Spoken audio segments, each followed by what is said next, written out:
যে মদ মাতালদের প্রশ্ন আমাকে করবেন না তো। রেজিস্টার মাতাল যে একটা পদের লোভে উনি একা কেন গেলেন, কাউকে তো সঙ্গে নিয়ে যেতে পারতেন। আমি ওর কথার উত্তরই দেবো না, মাতালদের কথার উত্তর দেবো কেন? বলছি রূপা লকেট অগ্নিমিত্রার খবর থাকলে উত্তরপ্রদেশের কোন জায়গায় দেবাংশু ওর কথার উত্তর আমি দেবো। 15,000 টাকা বেতনের কর্মচারী বলছি এত বড় একটা ঘটনা ঘটে গেল, তারপরে কিন্তু কলেজগুলোতে সিসিটিভি লাগানো, ল কলেজে সিসিটিভি লাগানো হচ্ছে, এরপরে তো কলেজে অ্যাডমিশন শুরু হবে, তার নিরাপত্তা কোথায় মেয়েদের? আরো নিরাপত্তা নেই। মমতাকে যতক্ষণ না সরাবেন, কোনো কন্যা, বোন, দিদি, মা, কারোর কোনো সুরক্ষা নেই। কত দৃশ্য দেখবেন আপনি। হাঁসখালি মমতা ব্যানার্জি বলছে ওটা লাভ অ্যাফেয়ার্স, প্রেম ছিল। কালিয়াগঞ্জ বলছে মেয়েটা অন্তঃসত্ত্বা ছিল। কত উদাহরণ নেবেন। অভয়ার বাবা মাকে বলছে 10 লাখ তো দেওয়া যেতেই পারে।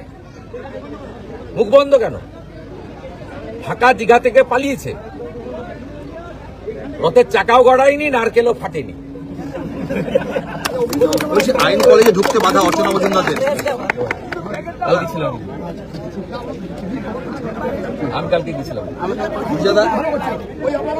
না, এখানে থাকলে মেরে দিচ্ছি। আইন কলেজে ঢুকতে বাধা অর্চনা মজুমদারের। আইন কলেজে ঢুকতে বাধা অর্চনা মজুমদারের। আইন কলেজে ঢুকতে বাধা পেয়েছে অর্চনা মজুমদাররা পুলিশের সঙ্গে। সকলকেই বাধা দেবে, আটকে রাখবে। ওদের রাজ্য সভাপতিকে আটকে রেখেছিল কাল সারা রাতে। কথা বলতে দেবে না, প্রতিবাদ করতে দেবে না। জরুরি অবস্থা ঘোষণা না করলেও জরুরি অবস্থার মতো। বলছি নন্দীগ্রাম আন্দোলনের সময় শুভেন্দু অধিকারী নন্দীগ্রামে ঢোকেননি, মমতা বন্দ্যোপাধ্যায় বাইকে করে মদন বলছেন। আবার মাতাল সেই মদনা বলেছিল 21-এ, মাতাল মদনা, যে আমরা এখান থেকে কেটে বাদ দিয়ে দিবেন মমতা যদি হেরে যায়। এসব লোকের কথা কেন বলেন? এদের কোনো মূল্য আছে? ভাইপোর কোনো মূল্য আছে?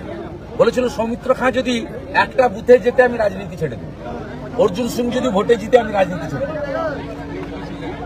এইখানে কাঁথির কাছে এসেছিল, দু পকেটে প্যান্টে হাত ঢুকিয়ে, যে তোর বাপকে ডাক। যত এসব করবে হারবে। এখানে বাইপাসের কাছে এসেছিল মুসলমানদের নিয়ে মিটিং করতে, এখানটা লোক হারিয়ে দিচ্ছে। 8,200 ভোটে লিড আছে, 80,000 ভোটে অভিজিৎ গাঙ্গুলি জিতেছে। যত আসবে দেখলেন না, দীঘা ফাঁকা, জালি হিন্দু হালাল মিষ্টি খাওয়াতে এসেছিল, লোক ছুড়ে ফেলে দিয়েছে, কেউ প্রসাদ ঘরে নিয়ে গিয়ে খায়নি।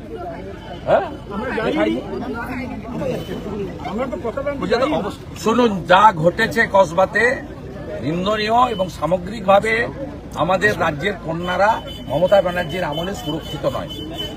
আগামী দিনে কয়েক সপ্তাহ যত কর্মসূচি আমার হবে, আমি কন্যা সুরক্ষা যাত্রা নামে করব।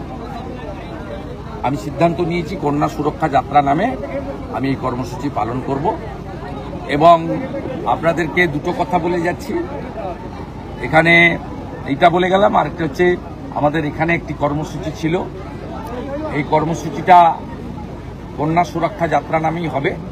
আমাদের এই ইন্দিরা মোড় বয়াল থেকে আমাদের বয়াল গ্রাম পঞ্চায়েত 2 গ্রাম পঞ্চায়েত অফিস অব্দি আগামী 7 তারিখে আমরা কয়েক হাজার লোক নিয়ে নন্দীগ্রাম 2-এর এই মণ্ডল এবং নন্দীগ্রাম 1-এর একটা মণ্ডল, এই দুটো মণ্ডল মিলে আমরা কর্মসূচি করব। এবং আমার সমস্ত কর্মসূচি আমি কন্যা সুরক্ষা যাত্রা নামে আগামী দিনে করব, কারণ বাংলায় কন্যাদের, বোনেদের, দিদিদের বাঁচানোটা সবচেয়ে বেশি অগ্রাধিকার বলে আমি মনে করি।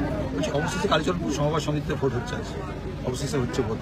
হ্যাঁ, আমি বলেছিলাম লাড্ডু বিতরণ করব, আমার লোকরা করবে, কারণ আমাকে একটু কলকাতা যেতে হবে। আমি এখনই বলে গেলাম 990 ভোটে ওরা হারবে, মুসলমানরা হারবে, হিন্দুরা জিতবে।